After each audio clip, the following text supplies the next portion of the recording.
Hi everyone, I'm Namrata and welcome back to the basics of mutual fund series that we've created for you. So in the previous video, we spoke about seasonal funds.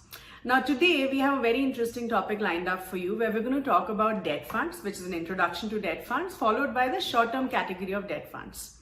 I do believe that for a lot of investors, fixed deposits is a very favorite investment option in the fixed income category. There was a time when public provident funds were giving returns as high as 12% in the early 2000s. But now the story is a little different where, you have FDs which are giving returns just about 5% for a 1-year FD. Now, obviously, these returns are not very exciting. And even if you look at the post-tax returns in a fixed deposit, which is obviously lesser than 5%, it is not even beating inflation. Now, keeping this scenario in mind, a lot of investors are leaning towards equity. So they want better returns. So they're saying, okay, let's just go ahead and invest in equities.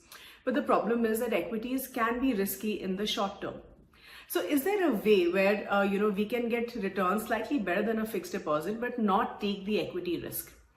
Now, did you know that there are a lot of state government bonds which give returns or which have the potential to give returns as close to 7 to 8%? Or there are certain categories of debt funds which give us about plus 7% returns in a 2-year time horizon. Now, to start optimizing the returns and say if you want to invest in debt funds, I think first it's very important for all of us to understand the universe of debt funds that's available. But before we understand debt funds, I think it's very important for all of us to understand what are the different debt instruments which are available in which debt funds invest their money. So now first let's understand what exactly is a debt. A debt is nothing but a loan, a simple loan, right? So when you're giving a loan, so there's a borrower and there's a lender. Now, who are some of the typical borrowers of these, of these loans? So when we look at the borrowers, the largest and the most regular would be your state and your central governments. Next are your banks, and then you have your companies. And companies would be your non-banking finance companies or your infrastructure development companies. Now, as an acknowledgement to the loan that these companies have borrowed, they would issue a certificate. This certificate that they issue as an acknowledgement is called as a bond or as a debt security. And which is why our government or banks or companies who are borrowing these loans and issuing these bonds are called issuers. So now we know who are the borrowers, but the question is then who are the lenders? Now the lenders could be banks, they could be big financial institutions like mutual fund companies, insurance companies, or they could just be individuals like you and me. The lenders are also referred to as the buyers of these debt instruments. Now, for any loan that is borrowed, it is borrowed for a specific time period, which is called as a tenor, and there is a predefined interest rate, which is called as the coupon rate. Now, not all the debt instruments are the same. When you're looking at a portfolio of debt funds, you need to understand where your debt fund is investing your money, because that's going to help you in selecting the right fund for yourself and also have the right expectation in terms of returns. So now when we look at debt instruments, the debt instruments can be divided into two parts. So we have short-term debt instruments and long-term debt instruments. Now when we look at short-term debt instruments, they are basically the loans which are borrowed for a period of less than 1 year. So what are some of the short-term debt instruments that we have? First is treasury bills, which is basically the government borrowing a loan for a period of less than 1 year. Then you have certificate of deposit, which is basically the banks borrowing loans. And then we have commercial papers where you have companies or your non-banking finance companies borrowing the loans. Now, I'm sure all of you will agree that lending money to the government is probably the safest as compared to lending money to banks or to different companies. Whereas lending money to a bank would probably be a little more safer compared to lending money to different companies.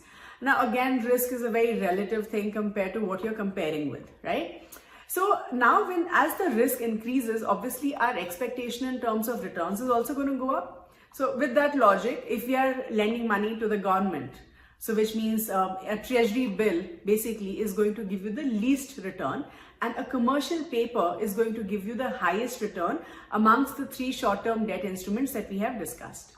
So now the long-term bonds are nothing but long-term loans which are borrowed, right? And your typical borrowers are government or companies. So basically in the long-term debt instrument category, we have government bonds and we have corporate bonds.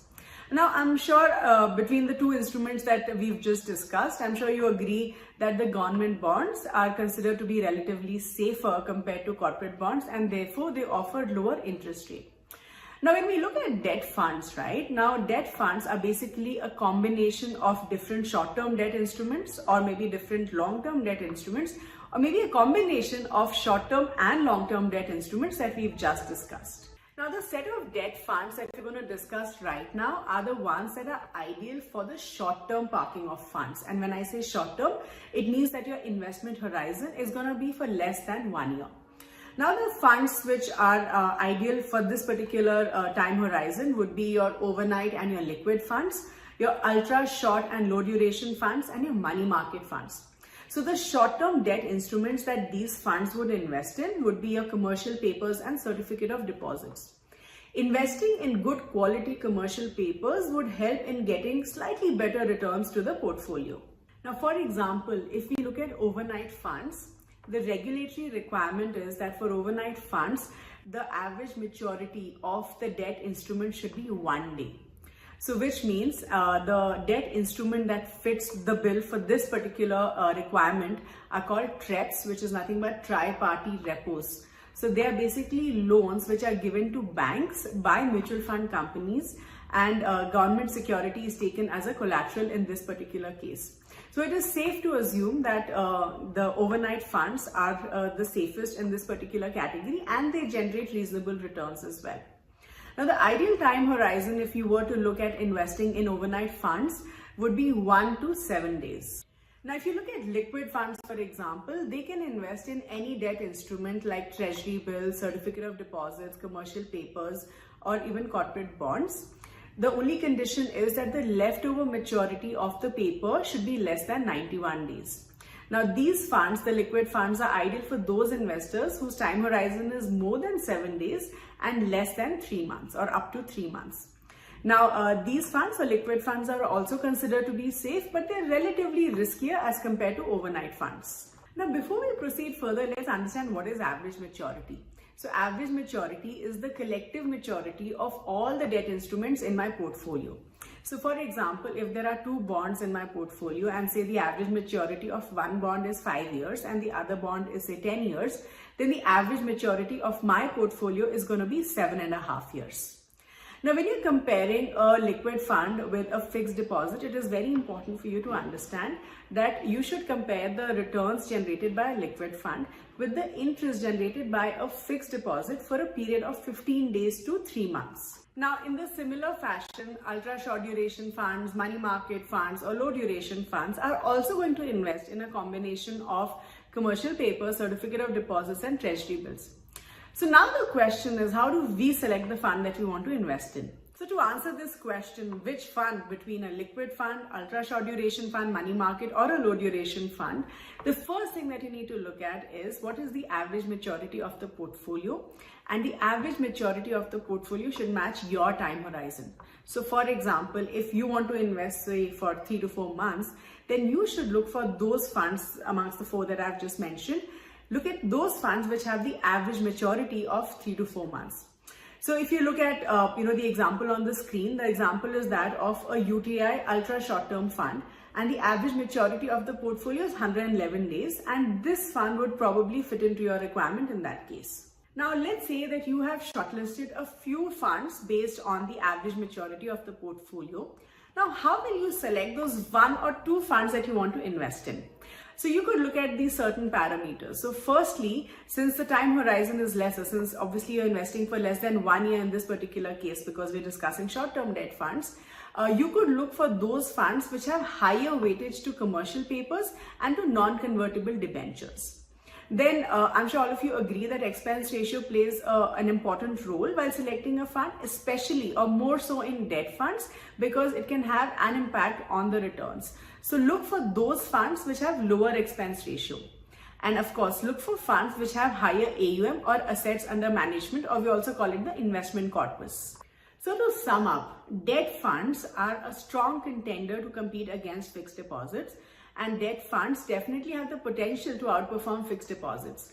For example, if you just look at calendar year 2021 till Feb 22, fixed deposits, if you were to invest in a fixed deposit for say 7 days to 6 months, the interest was ranging between 2.9% to 3.9%. At the same time, debt funds like liquid funds to short duration funds with an average maturity of 35 days to 120 days have generated returns from 3.5% to 6.71%. UTI Ultra Short Duration Fund generated 6.71% returns in the last 1 year. Therefore, short-term debt funds can definitely be considered by an investor to slightly better the fixed deposit returns. Now, if you've liked this video, do like it, share it with your friends, and of course, subscribe to the Grow channel. In the next video, we're going to talk about medium and long-term debt funds. So just a few disclaimers. We of course use certain examples in our videos to explain a particular concept. Please don't take that as a recommendation, as an advice. And also, if there's a specific topic that you want us to cover, please feel free to mention that in the comment section. Thank you so much.